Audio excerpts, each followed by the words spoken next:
Good evening, everybody.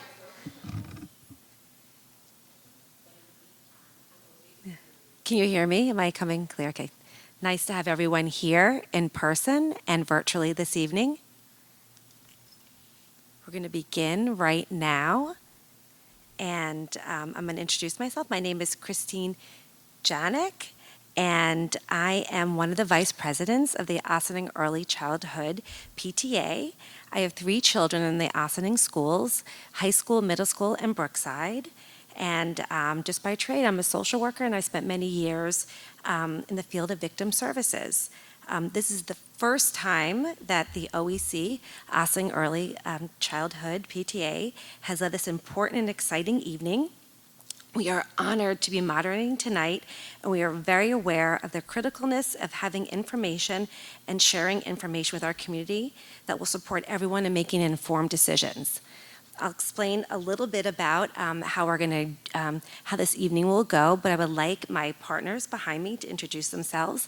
Leilani Dooley has been the president of the OEC PTA, and she's dedicated to the mission and work of PTAs in our community, and I would love for her to introduce herself. Hi, everybody. As she said, my name is Leilani Dooley, and I am so pleased to be a part of this wondrous exercise of democracy. I have a young daughter at Brookside School, and I've been in the PTA now for about 3 years. I'm currently a systems engineer in my professional life. And I'm always impressed with the leadership that students take on in our community, and tonight is no different, and I would love our student Haley to introduce herself. Hi everyone, my name is Haley McIntyre and I'm the student body president of Ossining High School as well as a senior at Ossining High School. The past 4 years I've been pretty involved in Ossining through the science research program, the senior class, and sports, and I'm super excited to be here tonight. Thank you for coming here in the rainy weather. This New York weather is why I chose to spend my next 4 years at the University of Tampa. And I'll be double majoring in psychology and political science there.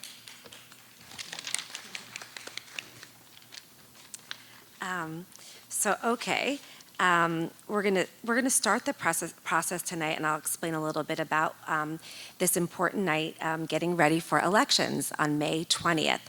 We're gonna begin with our Board of Education election candidates, 2 individuals who have worked tirelessly to support the learning environment from top to bottom and inside and out so our children can have a thriving and safe learning experience. Really excited to have them here and to discuss why they want to be reelected to their positions in the Board of Education. We're going to have them come up, and since they're running unopposed, they're going to come up one at a time and spend a few minutes discussing their thoughts. And I think it will have either Christine Mangiamelli or Melissa Banta come to the podium and share a little bit about their reasons for wanting to continue in their current positions. You can come, yeah.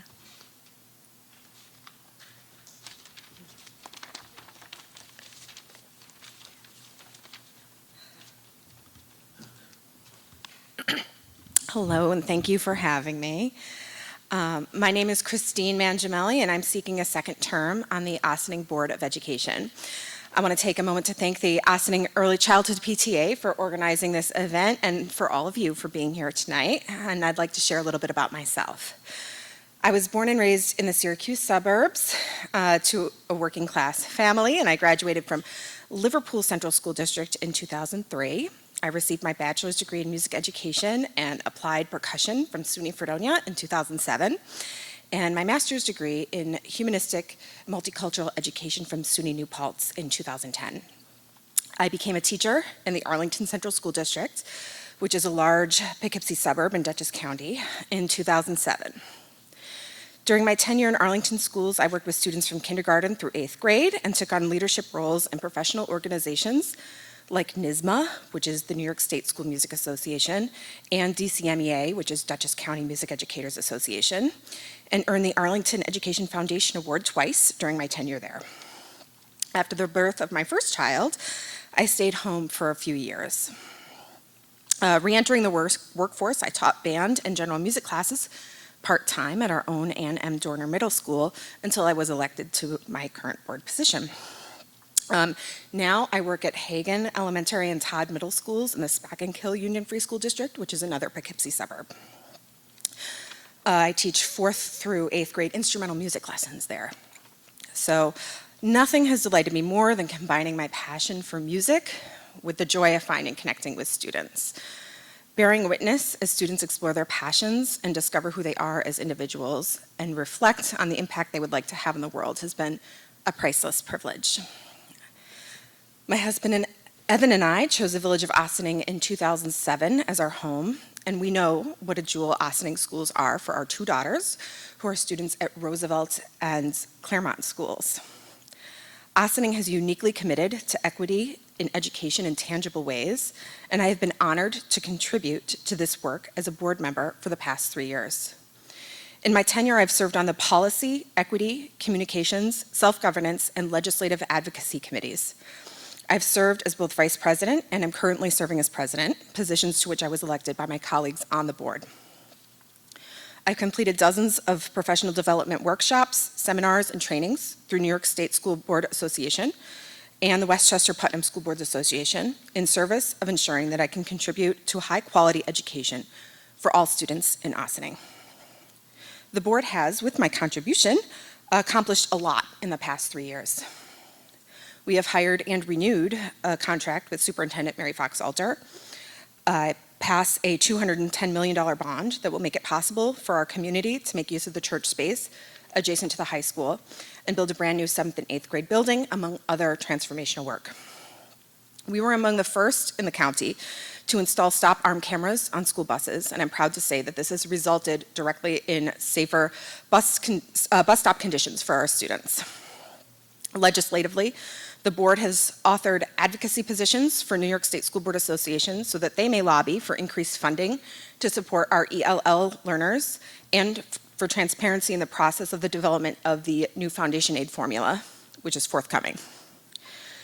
Over the years in Ossining, I've enjoyed volunteering regularly for the mobile food pantry, actively volunteering in the OEC and OUE PTAs, volunteering for the Friends of Ossining Public Library, volunteering as an Ossining Destination Imagination Team Manager, advocating on behalf of Ossining for fair funding, and serving on former Senator Elijah Reichlin-Melnick's Education Advisory Committee. I believe that my perspective as a current educator has benefited the community through my board work. I've been a renter, I've been a childless taxpayer, I've been a teacher, and a parent over the 18 years that I've called Ossining home, basically my entire adult life. I graduated from college in May and moved here in July that year. And I would be honored to continue this work in service of our community. Thank you. Thank you so much, Christine Mangiamelli. Melissa Banta will be taking the next few minutes at the podium now. Thank you so much.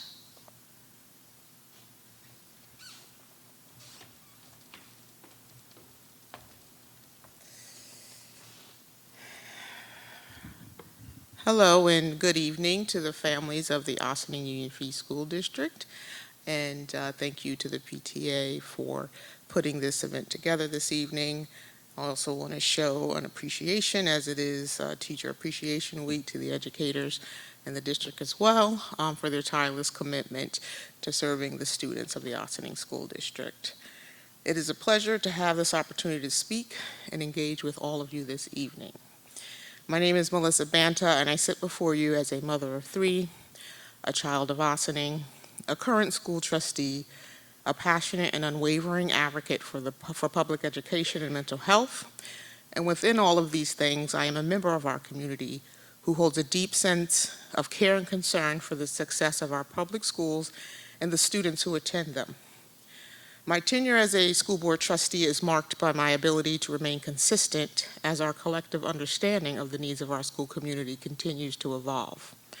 My results-oriented approach to the work over the years is evident in my collaborative efforts with equally passionate families, educators, school staff, administrators, and various organizations both locally and statewide, advancing and being at the forefront of initiatives such as social emotional learning and equity in our schools.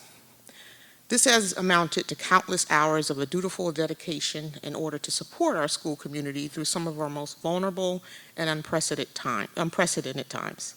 Beginning with the tireless fight our community went through for foundation aid funding, navigating the ramifications of the pandemic, which many of us knew would have reverberating effects, but could never fully understand the duration and intensity of what we would come to face and still be navigating. Currently, also unavoidable increasing concerns around instability of funding and systemic protections and supports. My unwavering commitment has remained steadfast to help create proactively healthier communities and establish continuity of quality public education in the face of what often can be perceived as an uphill battle. I believe my professional perspective as a clinician providing comprehensive supports for children and adults with intellectual and developmental disabilities and complex behavioral needs, as well as being a certified youth and mental health first aid instructor, has allowed me to be among some of the groundbreaking advocates who have opened up pathways toward inclusive, holistic, and culturally competent learning environments. I remain a consistent advocacy partner, serving on multiple board committees, addressing challenges faced with the foundation aid formula, enhancing our capacity to provide these holistic learning environments, fiscal responsiveness, and working to deliver a successful facilities bond proposal, positively impacting generations of students to come. Many of the proactive initiatives that I am pleased to have been a part of and advocated for have prepared our district for the ebbs and flows that would have been imperceivable at one point in time. This has provided a resiliency which I do not take for granted. While I would never claim to or insinuate that I have all the answers, or that there isn't identified areas of growth that require our full attention, I strongly believe in the irreplicable advantage of the power of a collective wisdom that comes from lived experience.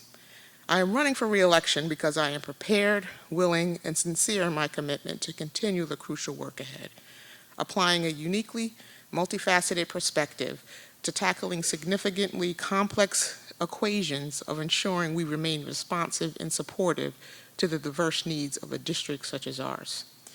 I am prepared to step into a new tenure as a school board trustee and continuing to remain diligent in addressing these evolving needs of our school community, further contributing to the commitment to successful outcomes and meaningful experiences of all students within Ossining School District. I want to thank each of your commitment in our community to be both collaborative and accountability partners in the work we do. Our tenacious advocacy is a hallmark that has always set us on the forefront of being more proactive to the needs of our students than reactive. I would be honored to receive your vote on May 20th and look forward to the journey ahead. Thank you for your time this evening, and if you'd like to learn more about me, you can visit melissabanta.com. Thank you. Thank you, Melissa Banta and Christine Mangiamelli, for sharing your comments tonight and reinforcing your commitment to be elected to the Board of Education. Thank you so much. Oops, sorry, that was the timer. Apologize for that. We're keeping time tonight. Actually, it's good because we're on time. Look at that. So we'll take just a moment to have our next group for the Ossining Public Library candidates to come on stage with the microphones, and I will help support you and explain to the audience here and to our virtual audience how we're going to proceed. But come on up. Just have some stairs over here.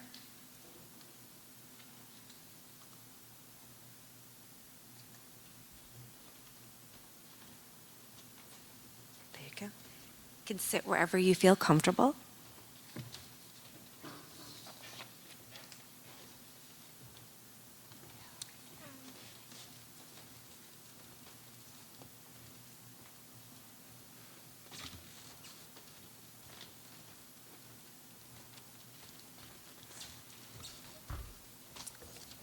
So this is for our audience and our virtual audience and to our candidates, just to explain a little bit how we're going to do this today. We have prepared questions that we're going to ask our candidates, and we're going to provide them a timing. And what I'll do is, as we begin, I'll step away from the stage, and when you have a minute, I'll just hold up my hold one finger and I'll sit over there.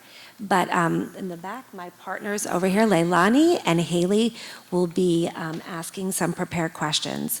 But just to kind of begin tonight and really explain why this is an important moment for the Ossining Public Library, is that we have a really rich history dating back to the 1800s. I learned a lot about the library, and really excited to know about the library being part of our school district and how much support and work is done in the journey over the years that you've had to remain a standing building. So tonight that we know it's a critical time in the library, and we want to continue what the mission was, and we hope to have the questions and see how this evening goes.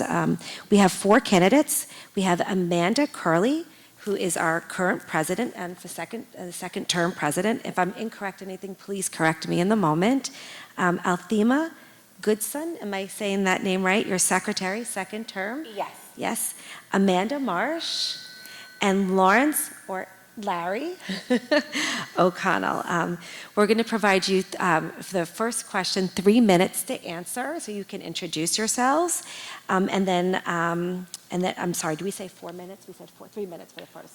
3 minutes for the first, then 2 minutes afterwards to answer the question. And then we'll have some time to take some questions from our live audience and our virtual audience.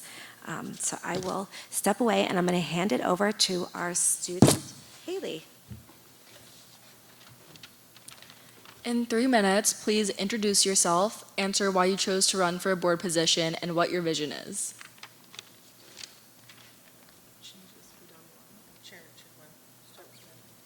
Starting with Chair 1. Hi, my name is Amanda Marsh. I've lived in Ossining since 2013. And since I've moved here, I've considered the library my second home. It's a place for connections, resources, and community, and it's helped me through so many stages of my life so far. When I first started my business, when I first had kids, I went to the new parents group and made my mom community there. I faced an unexpected cancer diagnosis, and I started a lot of my research at the library. And now it's a place where I can relax and my kids could go off and play. And that's the only relaxation I get all week. So I am running because we are facing a huge shift in the world, politically, economically, and culturally. And I want to assure that our library is protected, and it's going to need creative minds. Everybody up here has a creative mind and very talented. It's a great slate.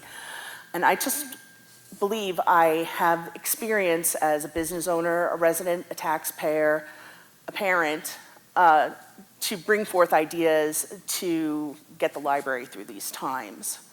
There's just a lot of attacks on education, on our libraries, and it's one of the last man standing. It's significant and a place where people need, it's a place people need to get through these times. So I want to bring my experience as a writer, and I wrote about commercial real estate, so I have a lot of great ideas as it comes to the real estate. It's almost 2 decades old, the building now. And apologize, I forgot my paper. But, and I'm also very involved in the community, and I know what the community needs.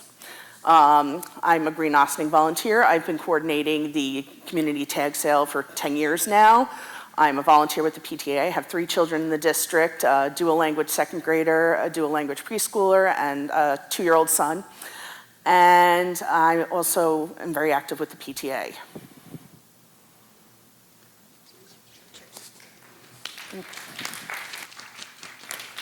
Chair 2.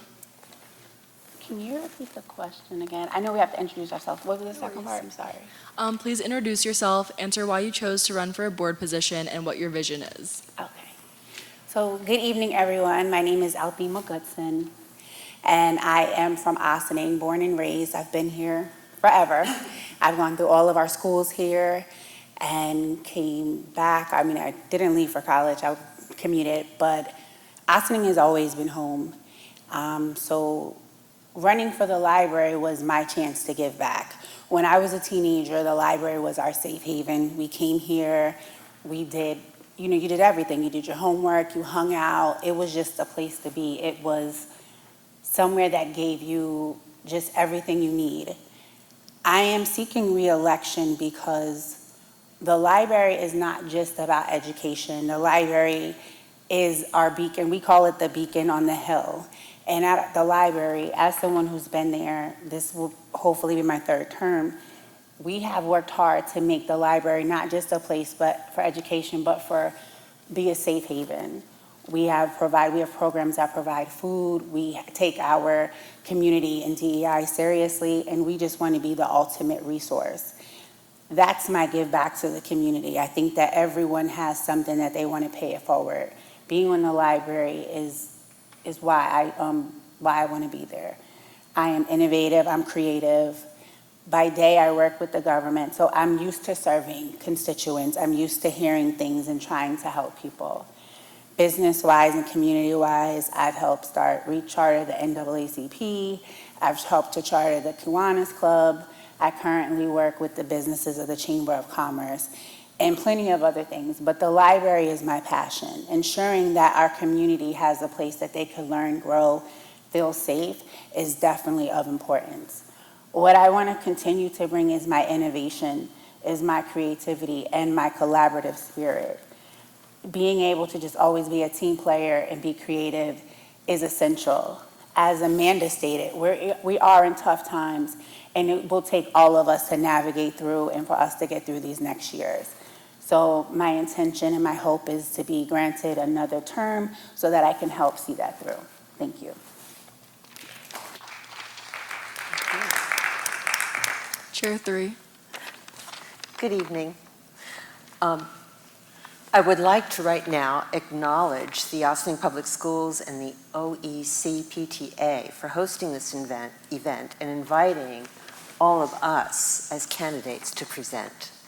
To the Student Council President, Haley McIntyre, to the OEC PTA members, Christine Janik and Leilani Dooley, your leadership tonight is appreciated. And to all PTA members, thank you for being here for our students. And I can say this because I'm an honorary life member of the New York State Congress of Parents and Teachers branch of the National PTA. So it's nice to be able to be here with you. I've lived in Ossining with my family since 1992. I was elected trustee of the Ossining Union Free School Board for 2 terms. And during that service and during that time, when my 3 sons, Ben, Dylan, and Scott, attended and graduated from our schools, I became deeply familiar with both the excellence of and challenges to education in our community.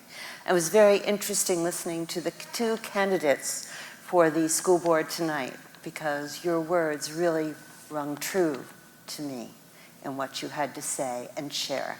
Thank you. Education is my profession. Literacy is my professional specialty. I spent my career as a teacher and a school administrator. And now retired, I've given my experience to our community in a variety of capacities, including 2 terms as a trustee of the Ossining Public Library. I've dedicated my service to meet the state's trustee mandate, which I think is very important to keep in mind. It is to support our qualified director, to implement adopted policies that have been put in place by the Board of Trustees, to govern the library's operations, engage and evaluate near and long-term planning, and secure operating funds while working with the board and director to assure that our expenditures are within budgetary authorization. I believe that reading and lifelong learning bring richness to our lives, and I believe in the Ossining Public Library's mission, which is to enrich, connect, and inspire our community, and the library's vision, which is to be the community's center for lifelong learning. I believe in the aspiration to transform the Ossining Public Library into the center for our diverse community through implementation of the long-range strategic plan, which also has a focus on diversity, equity, and inclusion. Serving a second term as a Board of Directors trustee, I have served the community with knowledge of what the Board of Trustees has brought to the community through the library, and the plans that are in place to continue enriching the community with the intention of building towards a better future. And we're building towards that future, taking in mind what has been in place and what may be in place in the future. With your vote, I would like to serve a third term. Thank you. Thank you, Larry. Chair 4. Good evening, everybody. My name's Larry O'Connell, and thank you. I was born and raised in the Bronx, almost the South Bronx, so if anybody knows that area. When my wife and I got married, we moved to Yonkers and subsequently Pleasantville. And so we have 2 children, well, not children anymore, Lawrence and Krista, and they both had learning disabilities. And I guess this is for most Westchester, they were very supportive. And so I cherish education. I cherish education. So with special education, my son got through Syracuse University. I helped him a little bit with calculus, but that's okay. And my daughter in Pennsylvania. So I see the benefit, the power, the wisdom of libraries and education. And actually, my first job when in high school was in a library. And I don't know anymore. They don't have the Dewey Decimal System. I know. And the card, you know, the thing we had. What's going on? So I only, you know, because I teach technology. I teach at universities here, and one course I teach is technology, so statistics and things like that. So, and the other thing, reading about the Ossining, the library, my career was in Con Edison for many, many years in a lot of project management and budgeting. So I'm familiar with, you know, facilities maintenance and also finance and budgeting. And the last thing, I have 4 masters. There's a pattern here. And I'm starting Johns Hopkins online next month. So thank you.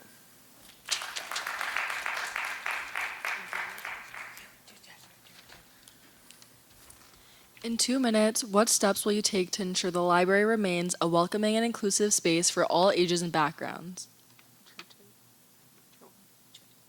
Starting with Chair 2. You said what the library will do what? I'm sorry? What steps will you take to ensure the library remains a welcoming and inclusive space for all ages and backgrounds? The steps that I would take would be the ones that we're taking now. I am so proud of our executive director and the staff. They are exemplary. Every month we get their reports of what they do, who they serve. And ever since working on our long-range strategic plan, we all made a vow to be diverse, to be inclusive of the community, to be respectful, and make it a place that everyone could come to. So I would just continue to support them, continue to utilize innovative and creative ways, help to bring funding, and because I mean that's probably one of the biggest things is just needing more money. But as far as the work and the programs, we have a great staff, and just the support that we lend them and working as a team, I would just continue to do that, but definitely push to find more creative ways to bring funds in so that we can continue the good work.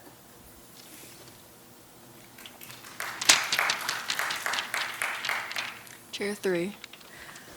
I agree with Alfima, and I'd also like to build on what she just said, because one thing that we've done in addition to taking these steps through the director is we have also, as the Board of Trustees, through monthly reports that we receive from the director, get feedback on the implementation of the different programs and initiatives that have been put into place. And we discuss them and we evaluate them. Is this working out? Are we reaching the population we want to reach? Do we see attendance in place? Do we see a change happening?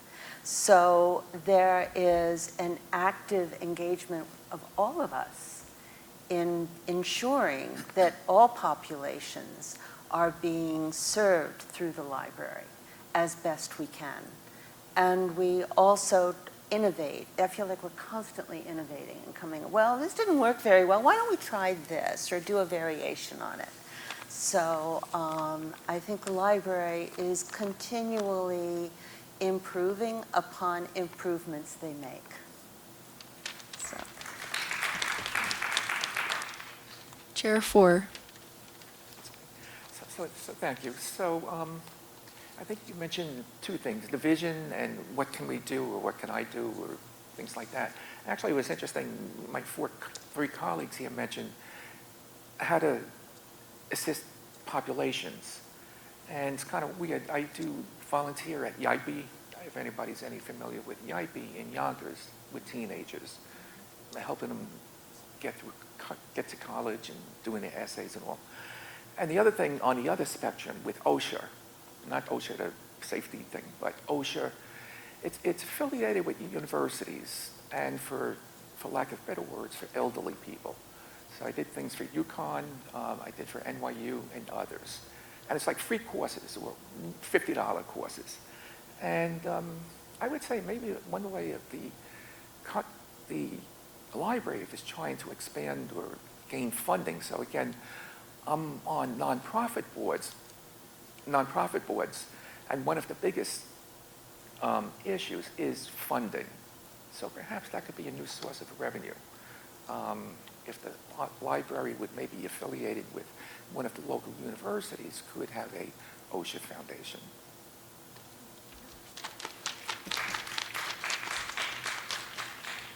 Chair 1.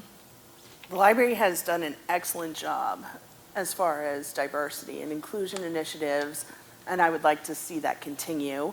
And I think to do that, it's really getting the community more engaged. I come from a biracial family, and it's great to walk in there and my kids pick up a doll that looks just like them, sees books about holidays they celebrate, but their friends may not. To learn about the other holidays their friends might celebrate. And I think really getting out to the community that the library is more than just books. It is a community, it is a resource, and how it can expand your world is important. And if I'm voted in as a trustee, that's one thing I would really like to see more, is getting out there in the community and bringing them in for the programs. They put on such excellent programming, and it's disheartening sometimes to see so few people in attendance, but it's so well put together that they're missing out. People in the community are missing out. And other than that, I think the library has been doing an excellent job. The current board of trustees, the friends of the library, the staff, I have nothing but good things to say.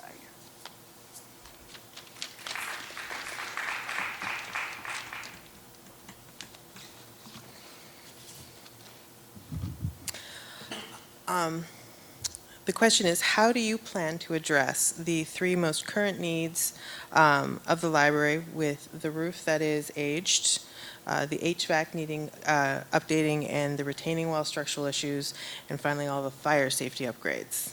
We'll start with Chair 3. Well, that's a big one, isn't it? We have been consulting with architects, engineers, project managers, to really understand how to best address these problems, physical problems which we are facing in the library. As you know, the library, the shovel went in the ground a little over 20 years ago. And buildings that are of that age, that are used very heavily, do suffer the consequence of use. And that's what we're looking at now. And what we are methodically going through and evaluating what needs to be done, how most efficiently and effectively to address it, and how to bring this to the community in a way so that the community will best understand it. We are proposing to have a meeting in the near future with community leaders, and so that we will familiarize them with what is ahead, and with our architects and engineers, basically, and what they say is best addressed in a timely manner and an efficient way. And then we will hold town forums, and we will gather information from our community, and we will be presenting a bond to the community, because these are impacts that we need to address to continue to make the Ossining Library home for the community.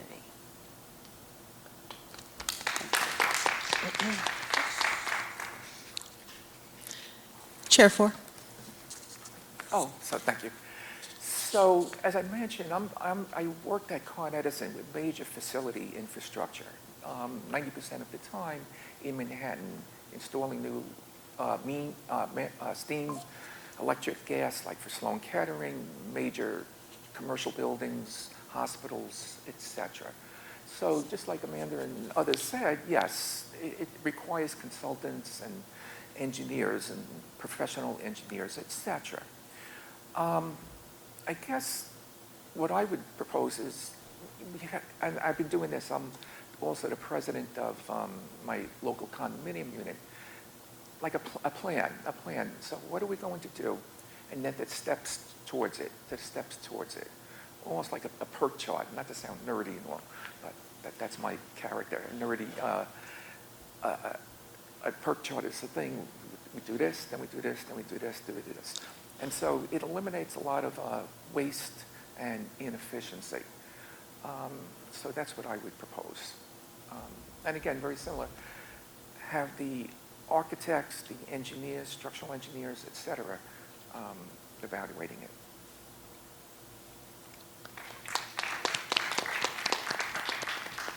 Chair One. I think one of the most important things, they've been working very hard on this already, and I think it's really convincing the community that these upgrades are needed, that they're not going to fight against it, we want them to understand the value of the library and why these upgrades are needed.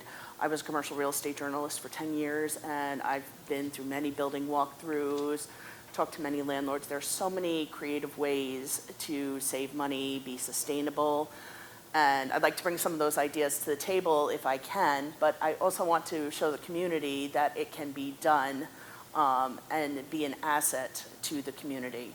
Speaking to one of the current Board of Education trustees, and she said, you know, here you always have 33% say no, 33% say yes to any bonds or budgets. It's that other 33% you have to convince. And I'd like to work on that other 33%.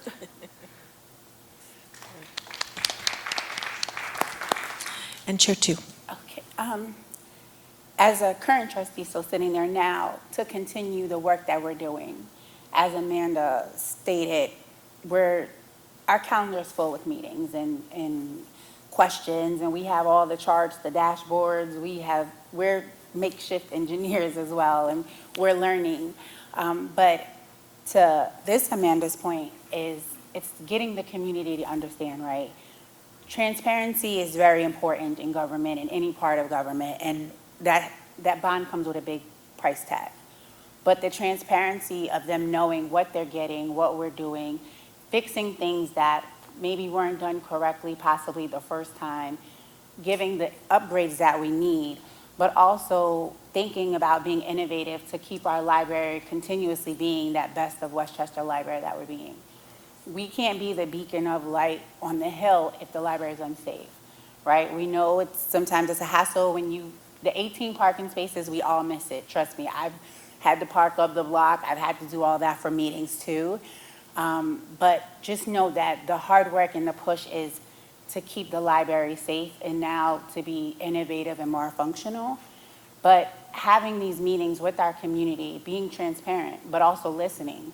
What is it that you need? Like our minds are creative, but that may not be what you need or what you want. So it's going to be a mix. You'll be seeing us ask you questions. We're going to be making sure that this is our library. It is a group project. So hopefully we can get 100%, to say yes, because we're going to have something for everybody. But definitely safety is pertinent. The wall, the HVAC, the parking spaces, those things are just necessary. Thank you. Well, thank you, candidates. We've now entered the question and answer portion of our evening, so we'll start with questions in the audience.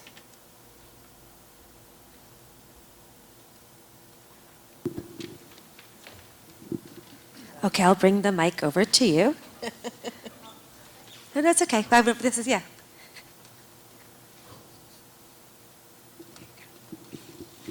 Thank you all for coming forward, putting yourselves forward, and volunteering your time. It's so appreciated.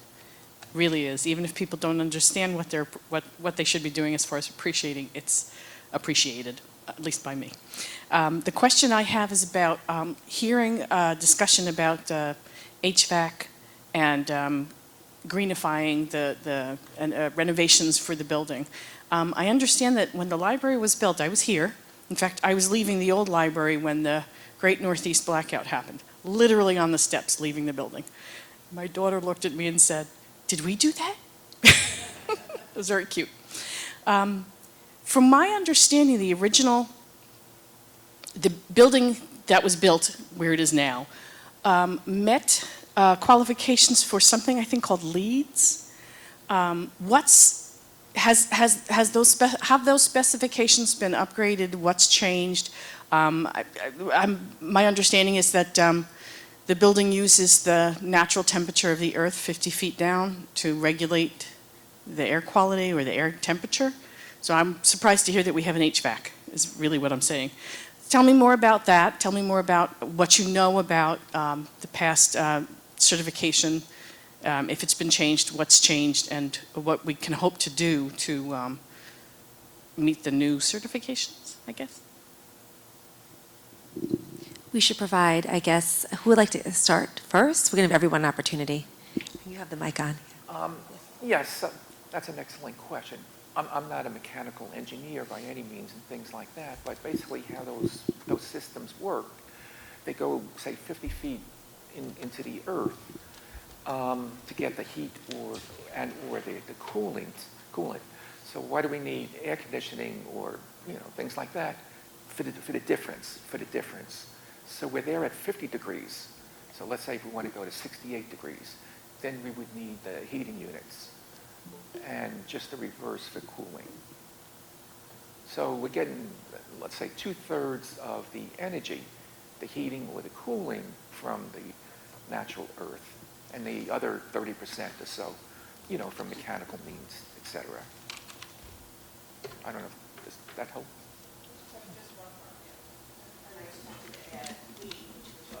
Leadership in energy efficiency and design is constantly evolving based on best practices, new technologies. There are many different pathways to get LEED certification, and there are plenty of consultants out there, experts who could help with the checklists, but the USGBC, the Green Building Council, who does LEED, lays it out pretty well on their website to help those looking to upgrade and retrofit buildings to meet new standards. And there's not only LEED, there are other building certifications you can go for as far as energy efficiency goes. Yeah. So at this time, as stated, with all of our different consultants, engineers, we have a whole, I don't want to say trifecta because it's more than 3, that we are looking at every single opportunity. We're working on all the different things to best meet the needs of not just today, but tomorrow, because we know that there's always something new. So we're definitely trying to, as we renovate, make sure that it won't just be for today, it will be for tomorrow in the future as well. And the systems that were put in place are not working as efficiently as we would like them to work today. So there have been areas such as in the pumps and such as in the soil quality that leaks into the systems, which have impacted their effectiveness. And we really need to, as Althema said, look into tomorrow and how we're going to be more efficient and effective in our air conditioning and heating systems.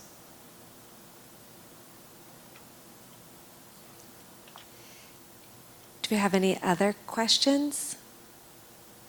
Virtually?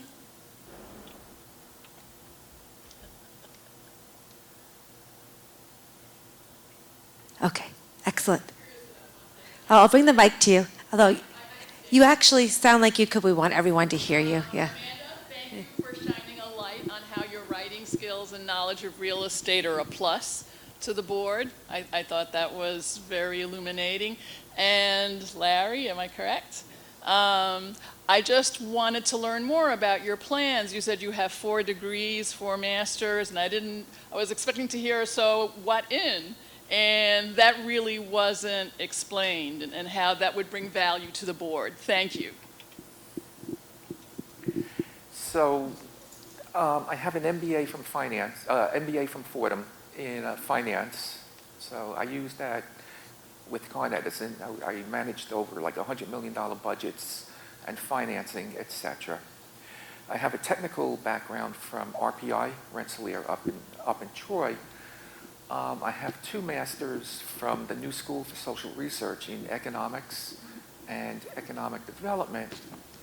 And just next month, I'll be starting at Johns Hopkins another MA or another master's in nonprofit management. So I'm kind of fascinated with the nonprofit field and learning more about, I think I know it because I'm the board of directors of several nonprofits, the financing and the ratios and doing financial ratios and income statements and balance sheets and all of that good stuff. But how does this relate to the vision of an organization? If somehow how do you merge these things? So. Thank you, Larry. We have a question from our virtual audience to the group here. What would you do to strengthen the library's relationship and communication with local schools, organizations, community groups? Anyone concerned? Okay. As the person who is the chairperson of our community engagement, continuously to invite individuals in. Our library, and that's one of the things that we kind of want more space. Our library opens its doors to everyone. There's so many organizations that are able to hold their meetings and do things because they're able to either use our theater, they're able to use one of our rooms, they're able to use the gallery and makeshift. So just honestly hoping that this bond passes through to get more space. The staff has been creative, making modular spaces so that there's now more space to either do work, do business, but just continuously being inviting. You know, our librarians work very well with our current school district, maybe offering other school districts the opportunity to see what we have, but just continuing what we do. We're very collaborative. So having more events, I don't know if you guys came recently to the Friends of had this amazing golf event, like just continuously doing that work and using the creativity and the innovation that we have to just keep inviting more and more of the community in. Thank you. Do you like to go next, Amanda? Okay. I think that communication is one of the keys that we have to continually build on, using the variety of social or digital resources that are out there to communicate with members of the community. And in that communication, I'm always shocked at how people, when I speak with them personally about what's available at the library, do you know we're doing this? Do you know that we have these resources? Do you know you could come here for this? People are going, no, I didn't know. You know, it's that we have this, I don't want to say mission, but task always on hand to get the information out there. And I'm impressed with the I'm not a social media person myself, but we have those resources and they're used in the library to reach the community. And I think so much is word of mouth and spreading what can be done and how the library can be used. And if word of mouth, digital media, the local papers, and through the schools also. I'm astonished at how much of an outreach there is from the library personnel to the schools. They're coming into all of the schools, and the schools are coming to us. So the children are one of our greatest resources too. Thank you. Amanda? I think it's really important, especially to really target the parents. The library has been doing a great job with the schools. We see them at the district breakfasts. The librarians come into the school and read to the children. They set up the children with library cards, but I sometimes think parents could really take a greater role in coming to the library. I feel the children know more about the library than the parents sometimes do. And especially with the Spanish-speaking population, to understand what resources are available to them. Two of my children are in the dual language program, and I know a lot of the dual language parents feel a disconnect, especially as the children get older, from the primarily English-speaking families who need support in learning Spanish. When the parents don't speak Spanish, how can their kids help? Well, the library has a great program on Monday afternoons, a Spanish conversation class for kids, but none of my daughter's classmates know about it. My son is sometimes only one of 5 children who show up. And I really think we should get that more out to the schools, whether it's through backpack mail or talking about it at community events. Thank you. And Larry? Yes, that's a good question, and I kind of reinforced. I did Green Ossining this weekend and also Bethany Arts Council on Saturday and last week, Green Ossining. And I guess that there was no booth, if you will, for the library. And there were a whole bunch of kids and adults and parents, so perhaps doing more community outreaches such as the Green Ossining, the BAC, etc. If the goal is to increase outreach or knowledge, etc. So go into more of these communities. And perhaps even different, I don't know if it's legal, I'm not an attorney, maybe that'll be my next degree. If we can kind of pirate others, like Tarrytown or Scarborough or somewhere like that. More of an outreach, if that's the goal, Thank you so much for your responses. Did everyone go? I didn't want to make sure everyone said something. Do we have any questions from the audience? Angela, anyone else? And Joe, virtually? No? Okay. Well, let's take one last moment from our candidates just to say just the last few words before we conclude tonight to our audience. If we do 1, 2, 3, 4.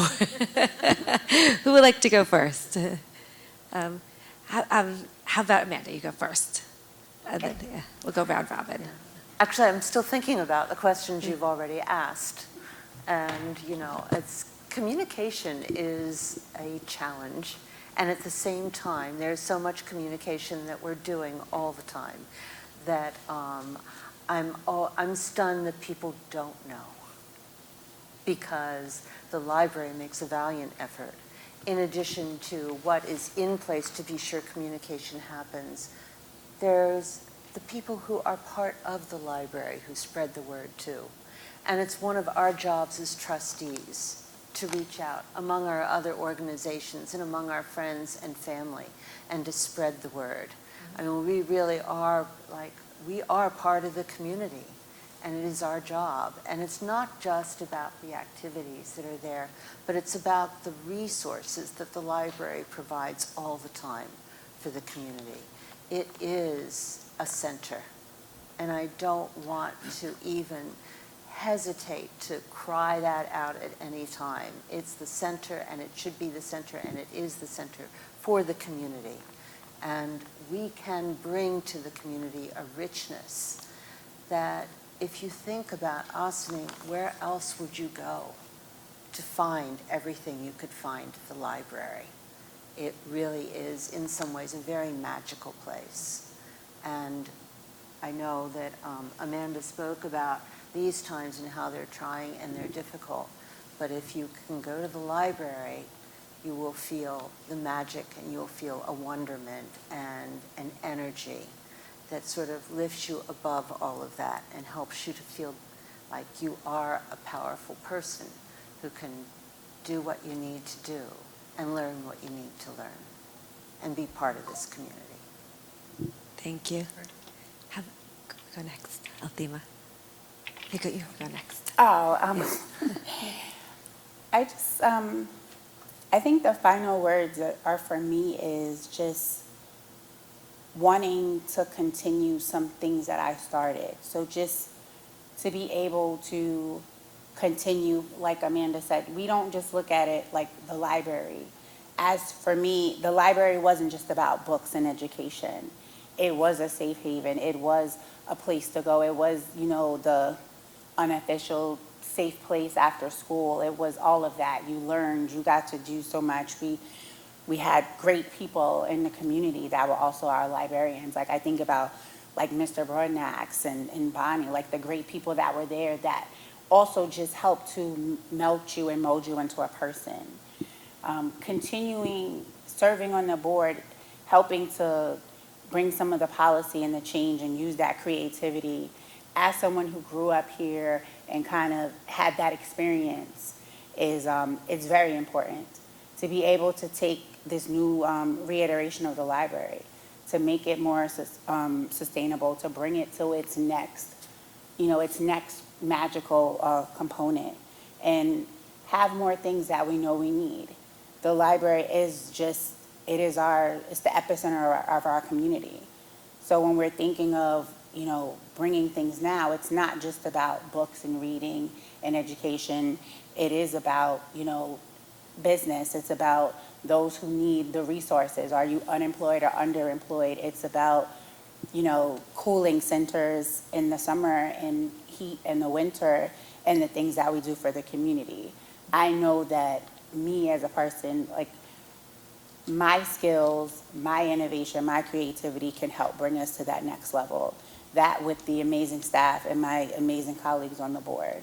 So I'm just asking for another vote, another term to continue the great work to make Ossining continuously to be that beacon on the hill.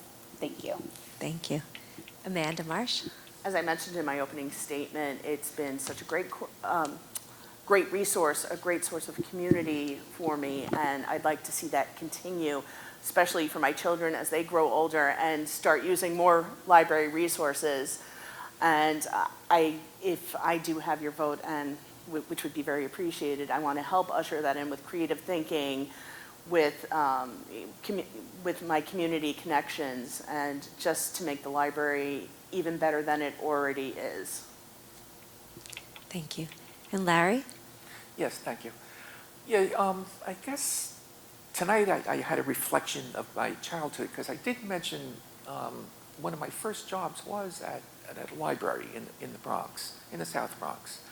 And I don't have any evidence or statistical evidence or not even anecdotal evidence, but just thinking back on the people who came to the library, I think they're more successful economically, socially, whatever the words you'd like to use. So there's something magical, important about a library. As the colleagues mentioned, it brings people together. And it's unlike a school where you have 8 o'clock is algebra, 9 o'clock is chemistry. It's more open-ended knowledge, not necessarily education. And I think we're losing that in the United States. It's almost, I guess there was a book by David Brooks, Bowling Alone. And I guess Americans were becoming so isolated. So if anybody saw that book, Bowling Alone, it's just one guy bowling. And usually bowling is a group activity. And so I think that libraries do bring people together. And maybe now we have to make it, some projects or something like that, themes. So that would what I would try to do. Thank you so much, and thank the four of you for being here and for your commitment also to the library, which is such an important structure for our community, a place to be for our, for everyone here. And mostly, the history of our library is really, it's unbelievable, and to continue to do all that hard work to keep it standing, right, inside and outside. And also for being Ossining, right? Keeping the library progressive and everything in its policies and making it is what it has been and continuing it to be, even in the current climate that's going on. So thank you, Amanda Curley, Althema Goodson, Amanda Marsh, and Lawrence O'Connell for your time and being candidates here.